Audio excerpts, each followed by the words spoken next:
Депутат, muğalimderdi көчө шыпыртпай эле коелучу. Сиздер буга кандай карайсыздар? Америкада мына бүгүн өтө каргашалуу күн болду. Өрттүн кесепетинен 24 киши ордунда мерт кетти. Ушулар жана башка жаңылыктар видеого лайк басып биздин каналга мына минтеп катталып коюңуз. Ошондо гана сиздер дүйнөлүк жаңылыктардан кабардар болуп турасыздар. Түштүк Кореяда президент камакка алынды. Түштүк Кореяда тергөөчүлөр өлкөнүн азыркы президенти Юн Сок Йолду экинчи ирет козголгон чыгарган деген айып менен камакка алышты. Бул тууралуу Yonhap агенттиги жазды. Президент Юн Сок Йолду козголоңду жетектеген деген айып менен камакка алынды деп айтылат агенттиктин билдирүүсүндө. Бүгүн 15 январ күнү таңгамал тергөөчүлөр аны кармоо үчүн өлкө башчынын резиденциясына келип, бирок президенттин коопсуздук кызматы менен тирешкен. Болжол менен 2,5 сааттан кийин полиция жана коррупцияны иликтөө башкармалыгынын кызматкерлери резиденцияга шаты аркылуу киришкен. Кийинчерээк Юн Сок Йол каргашалуу окуяларды алдын алуу үчүн суракка өзү келүүнү чечкени белгилүү болду. Ошол эле учурда Юн Сок Йолдун резиденциясын кайтарган аскер бөлүктөрү камакка алуу ордерин аткарууда. Тергөөчүлөргө кийлигишпөөгө макул болушкан.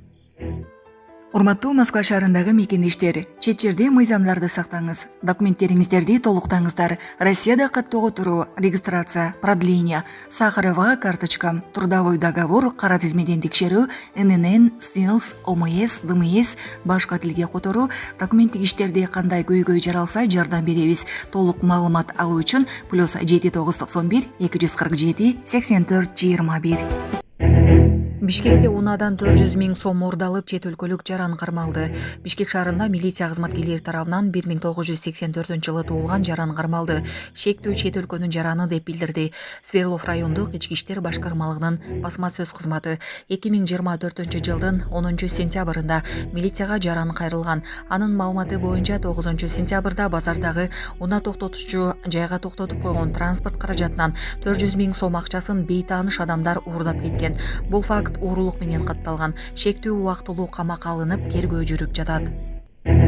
Лос-Анджелестеги өрттө 24 адам мерт болду. Токойлору өрттөнүп жаткан Лос-Анджелесте катуу шамал күтүлүп жатканын жергиликтүү синоптиктер кабарлашты. Өрт өчүрүүчүлөр учурда Калифорниянын түштүгүндө 4 жерде тилсиз жоо менен күрөшүн уланып жатышат. Кырсыктан 24 киши каза тапканы дүйшөмбү күнү кабарланган. Дагы 23 киши дайынсыз болууда. Ага чейин 16 киши табылбай жатканы кабарланган. 18 жаштагы балдар рекетчиликке шектелип кармалды. Жаңы жылдык майрам учурунда жасалган тоноо кылмышына шектүүлөр кармалды. 14 январда милицияга 23 жаштагы жигит кайрылган. Анын айтымында 4 январга караган түнү саат 1:00 чамасында Аламүдүн районунун Бешкүнгөй айылында бейтааныш адамдар кол салып, токмоктоп, телефонун тартып алышкан. Андан кийин тапанча жана бычак менен коркутуп 10 000 сом талап кылышкан. Бул факты тоноо менен катталып, шектүүлөр 15 январда Аламүдүн риптин кызматкерлери тарабынан кармалды. Алар 2006-жылы туулган жаран. Шектүүлөр убактылуу камакка алынып, тергөө жүрүп жатат. Тергөөнүн алкагында ишти оор кылмыштар беренесине квалификациялоо боюнча чечим кабыл алынат. Депутат, мугалимдерди көчө шыпыртпай эле коелучу.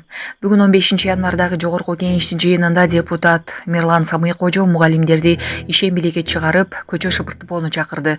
Мугалимдерди көчө шыпыртып, таштаны төккөн полигонго чейин чыгарып алып иштетпей эле коелучу. Мугалим кечинде баласын карайт, күндүз менин, сенин, баарыбыздын балабызга билим берет. Бирок ошолор көчөгө чыгып алып, бирөөнүн эшигин тазалап, бактарды актап жүрүшөт. Ар бир райондо мугалимдерди чыгарып алып, көчө тазалатабыз. Бул өтө уят. Алар балдарга билим бериш керек. Ушул нерсеге тыюу салынсын. Алар кул эмес да. Мугалимге мугалимдей статус берели, деди депутат.